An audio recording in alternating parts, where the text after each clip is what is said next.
Pour la prochaine campagne agricole, notre pays veut s'approvisionner en engrais à partir de la Russie. Et la société d'État russe chargée de la distribution des engrais se dit prête à fournir au Mali la totalité des quantités dont le pays a besoin et aussi à poursuivre l'approvisionnement du pays en blé. Déclaration faite à l'issue d'une séance de travail. Envoyé spécial Konaté Brahima Koulibaly. Des engrais de qualité à des prix abordables et à temps pour la prochaine campagne agricole, les autorités de la transition sur la question ont choisi de jouer la carte de l'anticipation, une démarche qui a conduit la délégation de haut niveau qui séjourne à Moscou au siège de la holding Demetra, société d'État chargée de l'exportation des engrais et du blé en Russie.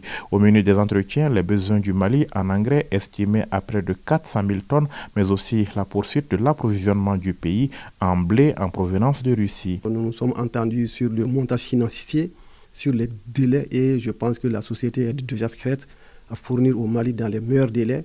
Ils ont dit 1 mois, 2 mois, ils sont disponibles pour que vraiment on puisse échanger rapidement pour que dans ce délai, les choses puissent se mettre en place et que les premiers bateaux puissent accoster au port de Conakry. La disponibilité et le coût des engrais ont toujours constitué des préoccupations majeures pour nos producteurs agricoles qui ont le souci constant de l'amélioration des rendements. La démarche des autorités de la transition est ainsi saluée par les responsables du monde paysan.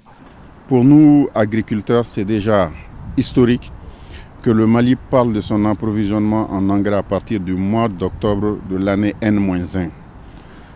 Ces dernières années, vous avez tous vu que nous recevons de l'engrais à partir du mois d'août pratiquement. Et toute cette problématique de dire que l'engrais est venu, ce n'est pas venu, tout ça va être réglé. Si nous, vraiment, les contacts que nous avons tissés ici, nous comptons recevoir notre engrais à partir du mois de janvier et février à Bamako. Donc disponible dans le port que nous avons indiqué à partir du mois de décembre. Ça change de tout en tout la manière de voir l'approvisionnement du pays. Vraiment, nous apprécions fortement ce que le gouvernement vient de faire et surtout de nous avoir associés, l'Assemblée permanente des chambres d'agriculture, à cette mission pour voir cette vision. Nos préoccupations sont prises en compte. Nous avons fait de fortes recommandations que nous voulons vraiment l'engrais dans toutes les zones du Mali, bien présente 2 à 3 mois avant l'hivernage et c'est ce qui est en train de se passer. Nous les félicitons pour ça. Ce qui vient de se passer à Moscou aujourd'hui avec les partenaires de notre pays est historique. C'est des engagements forts, des engagements soutenus qui, sans se tromper, on peut dire que notre campagne agricole aujourd'hui va être dotée vraiment d'engrais nécessaires, en tout cas pour que les paysans puissent de façon très aisée cultiver leurs terres. Et aussi, ce qui transforme également le blé aujourd'hui, en plus des 50 000 tonnes qui ont été déjà données, notre pays également s'est engagé, un engagement soutenu à ce que ses partenaires puissent l'accompagner et l'approvisionner encore en blé.